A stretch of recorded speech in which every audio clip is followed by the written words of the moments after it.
spēlējam mēs ne pirmo gadu. Pagājušos Jāņos bija skroderdienas silmačos šajā pašā pagalmā. Ziemassvētkos bija Sniegbaltītes skola, atbilstoši gada laikam.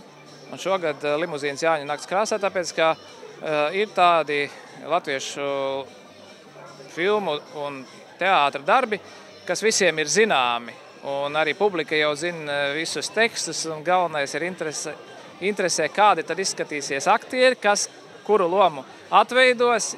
Un galu galā tas ir tāds jauks pasākums, lai ieskandinātu Jāņus un mūsu latviešu saulgriežus. Es te nepalikšu, es gribu uz Munameģi braukt. Mums kursiņš viss ir Munameģi. Prasi māmiņai darbu. Kursiņš ir Munameģi. Un te kāds tēvs. Gribat, lai es strādāju, ja? Jā. Mīļie vecīši, es jums tā pastrādāšu. Tas pindzele. Tā pastrādāšu. Skatos es uz to lāsmiņu. Tāda smuka, jauka meitene. Bet izaugs, izplūdīs. Tāda pati resna gols kā tā māte.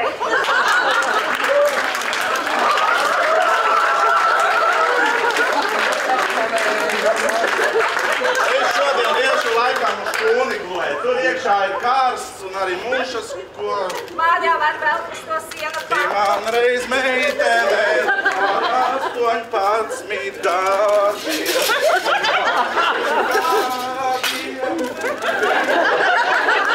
Es to dziesmiņu dungoju visu laiku. Tieši kuru?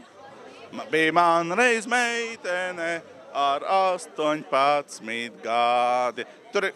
Labi. Vai Ēriks filmā Limuzīnas Jāņu krāsā ir tava mīļākā loma? Teikšu tā, ja aktierim sapnis ir nospēlēt Hamletu, tad man bija sapnis nospēlēt kādreiz Ēriku. Vēlns par āfu. Es to aizvainoju. Varbūt pats es eju paceltu galvu. Kur tu aizies ar to pacelto galvu, galviņa plika, vēl sirvot sākus, kurā jaudai meitenē tu vairs patīci? Kurš? Lai visa māja to dzird, ko tu tagad... Lai dzird, ko tu esi savārījis.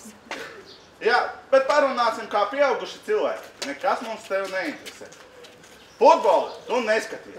Rīgas Dinamo tu neej. Izbeidz, viss ir beidzies.